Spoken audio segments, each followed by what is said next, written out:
Soy un exmilitar de rango superior. De esos que no aparecen en homenajes ni reciben medallas públicas. Serví en operaciones que el gobierno jamás admitirá, infiltraciones en territorios que oficialmente no existen, limpiezas quirúrgicas de las que no quedan registros, decisiones tomadas en segundos que condenaron ciudades enteras al silencio. Fui entrenado para obedecer, para ejecutar sin preguntar, para borrar rostros de mi memoria. Y aún así, hay cosas que ni el entrenamiento puede borrar. Cuando me retiré, pensé que por fin había terminado, así que me mudé a una casa pequeña, lejos de todo, donde el ruido más fuerte era el viento golpeando las ventanas por la noche. Cocinaba en silencio, dormía poco, bebía más de lo necesario. Me decía a mí mismo que aquello era paz. Mentía. La noche en que regresaron por mí estaba cenando solo. Escuché 3 golpes secos en la puerta, perfectamente medidos. No fueron insistentes. No fueron amables. Al abrir, encontré a 3 hombres vestidos de negro, trajes idénticos, sin insignias, sin expresión.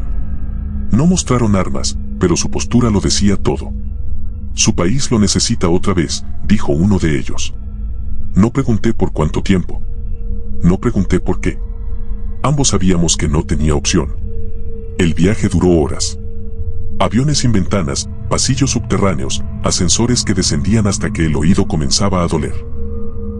Finalmente, llegamos a una base enterrada bajo kilómetros de roca sólida, tan profunda que el mundo de arriba parecía un recuerdo falso.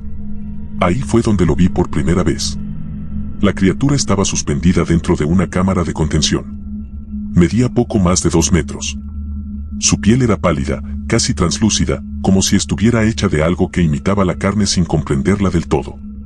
Bajo ciertas luces, parecía cristal, bajo otras, algo orgánico que respiraba con lentitud calculada. Su pecho subía y bajaba en un ritmo que no era humano, demasiado constante, demasiado perfecto. Pero fueron sus ojos los que me helaron la sangre, completamente negros. No reflejaban la luz. No devolvían nada. Era como mirar un vacío antiguo, uno que te observa de regreso. Me dijeron que la habían encontrado en el Ártico, dentro del cráter de un objeto metálico enterrado bajo el hielo. Un artefacto que no pertenecía a ningún país, ni a ninguna época conocida. Aseguraron que la criatura estaba muerta cuando la hallaron, congelada, sin signos vitales. Horas después, en el laboratorio, su corazón volvió a latir solo. Fui asignado como jefe de seguridad del proyecto. Mi misión era simple en el papel: vigilar, controlar, asegurar que nada, ni nadie, saliera del perímetro.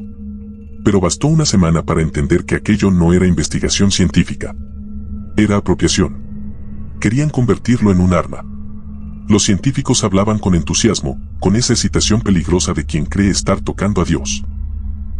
Durante años, experimentaron con fragmentos de su ADN. El objetivo era crear un nuevo tipo de soldado, más fuerte, más rápido, inmune al miedo, al dolor, a la duda.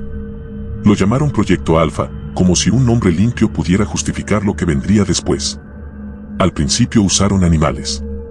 Perros, primates, cerdos. Los resultados iniciales parecían prometedores: fuerza descomunal, regeneración acelerada, resistencia imposible. Pero luego todo se torcía. Sus cuerpos comenzaban a deformarse. La carne crecía sin control, los huesos se duplicaban, los órganos aparecían donde no debían existir. Muchos morían retorciéndose, emitiendo sonidos que no parecían provenir de ninguna garganta conocida. El olor se quedaba en los pasillos incluso después de limpiar. Después pasaron a humanos. Prisioneros. Desertores. Personas que el sistema ya había eliminado de los registros. Los inyectaban con sueros creados a partir del ADN de la criatura. Algunos se desintegraban en minutos, como si sus células se licuaran desde dentro. Otros sobrevivían días, incluso semanas, antes de que su propio cuerpo comenzara a devorarse a sí mismo. El sujeto 04 fue el peor. Despertó gritando y no dejó de hacerlo durante 43 horas seguidas. Cuando intentaron sedarlo, su piel se abrió en líneas perfectas, simétricas, como si algo debajo estuviera intentando salir siguiendo un patrón que nosotros no podíamos comprender. Con el tiempo, el proyecto se volvió más frío, más metódico. Dejaron de modificar adultos. Comenzaron a crear embriones desde cero, mezclando ADN humano con secuencias de la entidad. Cientos de cámaras de incubación llenaban los laboratorios, alineadas como ataúdes transparentes. De cada 100 embriones, uno llegaba a término. Ninguno sobrevivía más de unos días. Hasta que apareció el sujeto 09. Era diferente desde el inicio. Su estructura celular se estabilizó. Su metabolismo era perfecto. Crecía más rápido de lo normal, pero sin deformidades. Y lo más inquietante, parecía consciente. Nos observaba. Seguía con la mirada a quienes entraban en la sala. Algunos científicos comenzaron a encariñarse con él. Otros lo miraban como a un milagro largamente esperado. Aprendió a hablar. Aprendió a obedecer. Preguntaba cosas simples, pero con una lógica inquietante. Un día levantó un vehículo blindado con las manos desnudas, sin esfuerzo aparente. Nadie celebró en voz alta, pero todos sabíamos que habíamos cruzado una línea que no tenía retorno. Luego comenzaron las mutaciones. Su organismo desarrolló un patógeno interno que atacaba cualquier célula pura. Al principio pensaron que era un sistema de defensa. Yo vi los informes. Vi cómo ignoraron las advertencias. Una noche, las alarmas biológicas se dispararon al mismo tiempo. Cuando llegué al laboratorio, el vidrio de contención estaba hecho añicos. Heyer, el científico principal, yacía en el suelo sin rostro. Literalmente sin rostro. Las luces parpadeaban. El aire ardía en los pulmones. Y entre el humo, el sujeto 09 caminaba. Sus ojos ya no eran negros. Sus ojos ya no eran negros. Eran blancos. Totalmente blancos. Se movía con una mezcla de furia y sufrimiento. Destruía todo a su paso, puertas, cuerpos, estructuras. El patógeno se propagaba por el aire, derritiendo carne humana en segundos. No era una fuga. Era una purga. Corrimos.